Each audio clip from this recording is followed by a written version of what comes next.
अक्सर लोग सोचते हैं कि क्या स्टॉक मार्केट से एक एक्स्ट्रा इनकम हो सकती है, वो भी बिना अपनी नौकरी या रोजमर्रा की जिंदगी को डिस्टर्ब किए। तो आज हम इसी सवाल का जवाब ढूंढेंगे और स्विंग ट्रेडिंग की दुनिया में गहराई से उतरेंगे। देखते हैं कि ये आखिर है क्या और काम कैसे करता है। अच्छा, क्या ये मुमकिन है कि बाजार से पैसा भी कमाया जाए और दिन रात स्क्रीन से चिपके रहने की मजबूरी भी ना हो? चलिए पता लगाते हैं, क्या कोई ऐसा बीच का रास्ता है जो हमें दोनों दुनियाओं का बेस्ट दे सके? देखिए, ट्रेडिंग को ना एक स्पेक्ट्रम की तरह समझिए। एक तरफ है इंट्राडे ट्रेडिंग, मतलब हाई एक्शन, हर मिनट मार्केट पर नजर रखनी पड़ती है। और दूसरी तरफ है लॉन्ग टर्म इन्वेस्टिंग, जिसमें सालों का सब्र चाहिए। और इन दोनों के ठीक बीच में आती है स्विंग ट्रेडिंग, जो एक कमाल का बैलेंस बनाती है। तो चलिए इसी बीच के रास्ते को थोड़ा और करीब से जानते हैं। ये असल में ज्यादा मेहनत नहीं बल्कि ज्यादा समझदारी से ट्रेड करने का तरीका है। एक ऐसा तरीका जिसमें हर वक्त घड़ी देखने की जरूरत नहीं पड़ती। तो सवाल उठता है कि ये स्विंग ट्रेडिंग आखिर है क्या। देखिए, बिल्कुल सीधी भाषा में कहें तो ये एक ऐसी स्ट्रैटेजी है जिसमें स्टॉक्स को कुछ दिनों से लेकर कुछ हफ्तों तक होल्ड किया जाता है। और इसका मकसद है कीमत में जो छोटे से मीडियम टर्म के उतार चढ़ाव आते हैं ना, जिन्हें स्विंग्स कहते हैं, बस उन्हीं से फायदा उठाना। अब इस ट्रेडिंग स्टाइल को समझने के लिए सबसे जरूरी है स्विंग्स के कॉन्सेप्ट को पकड़ना। इसे आप बाजार की अपनी एक धड़कन समझिए, एक रिदम जिसका अपना ही एक मिजाज है। अक्सर जो नए लोग मार्केट में आते हैं उन्हें लगता है कि स्टॉक का प्राइस बस एक सीधी लाइन में रॉकेट की तरह ऊपर ही जाता है। पर सच कहूं तो बाजार की हकीकत इससे कहीं ज्यादा दिलचस्प और उथल पुथल वाली होती है। हकीकत में स्टॉक की कीमतें लहरों की तरह चलती हैं, जैसा कि इस चार्ट में दिख रहा है। वो ऊपर जाती हैं, फिर थोड़ा नीचे आती हैं और फिर से ऊपर की तरफ बढ़ती हैं। यही उतार चढ़ाव, यही स्विंग्स असल में स्विंग ट्रेडर्स के लिए पैसा कमाने के मौके बनाते हैं। तो ठीक है, स्विंग्स तो समझ आ गए, पर अब सवाल यह है कि इन मौकों का फायदा उठाने के लिए सही स्टॉक चुने कैसे, क्योंकि ये बात भी पक्की है कि हर स्टॉक इस खेल के लिए बना ही नहीं होता। स्विंग ट्रेडिंग के लिए ना हमें कुछ खासियतों वाले स्टॉक चाहिए होते हैं। पहली चीज है वॉलेटिलिटी, मतलब कीमत में हलचल होनी चाहिए, तभी तो कोई स्विंग पकड़ में आएगा। दूसरी चीज है लिक्विडिटी, यानी स्टॉक को आसानी से खरीदा और बेचा जा सके। इसीलिए लार्ज कैप और मिड कैप स्टॉक्स अक्सर एक अच्छा ऑप्शन होते हैं, क्योंकि उनमें ये दोनों चीजें होती हैं और उनके ट्रेंड्स भी ज्यादा भरोसेमंद माने जाते हैं। चलिए अब थियरी से हटकर एक ठोस स्ट्रैटेजी की बात करते हैं। एक ऐसी सिंपल स्ट्रैटेजी जिसे कोई भी समझ सकता है और इसकी पिछली परफॉर्मेंस को चेक भी कर सकता है। इसका नाम है मूविंग एवरेज क्रॉसओवर। ये स्ट्रैटेजी बहुत सीधी सादी है। हम इसमें दो मूविंग एवरेज का इस्तेमाल करते हैं, जो टाइम के साथ प्राइस को स्मूथ कर देते हैं। एक है 50 पीरियड का, जो पिछले 50 दिनों को देखता है, और दूसरा है 200 पीरियड का। अब असली जादू तब होता है जब ये दोनों लाइनें एक दूसरे को क्रॉस करती हैं। जब छोटी वाली लाइन यानी 50 पीरियड की लाइन लंबी वाली 200 पीरियड लाइन को नीचे से ऊपर की तरफ काटती है, तो उसे कहते हैं गोल्डन क्रॉसओवर। ये खरीदने का सिग्नल है। और जब यही लाइन ऊपर से नीचे की तरफ काटती है, तो वो होता है डेथ क्रॉसओवर, यानी बेचने का टाइम आ गया है। ठीक है, थ्योरी सुनने में तो बड़ी अच्छी लगती है, पर सवाल यह है कि क्या ये सच में काम करती है? तो चलिए इस स्ट्रैटेजी को कुछ जाने माने स्टॉक्स पर टेस्ट करके देखते हैं।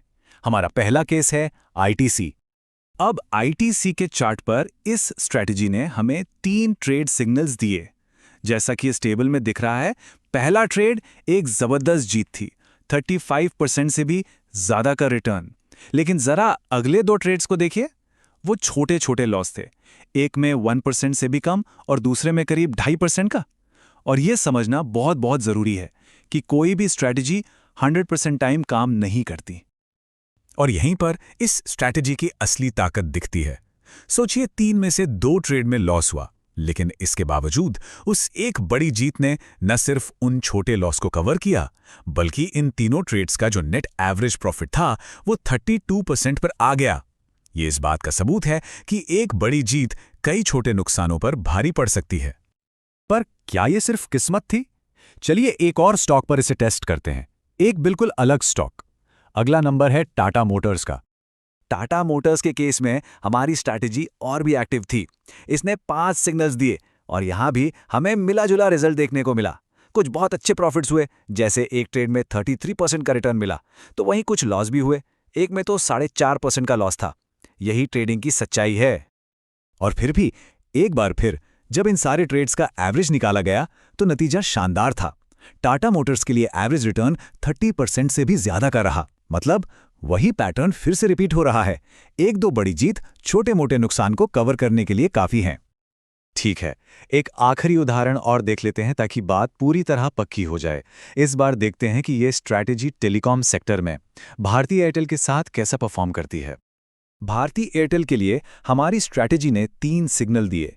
पहला वाला एक बहुत ही छोटा सा लॉस था, कह सकते हैं कि बस एक मामूली खरोच। लेकिन उसके बाद जो 2 ट्रेड्स आए वो दोनों ही प्रॉफिट में थे। एक ने 12.3% और दूसरे ने करीब 4% का मुनाफा दिया। तो कुल मिला के देखें तो एक लॉस के बावजूद भारती एयरटेल पर स्ट्रैटेजी ने 15% का एक सॉलिड एवरेज रिटर्न दिया।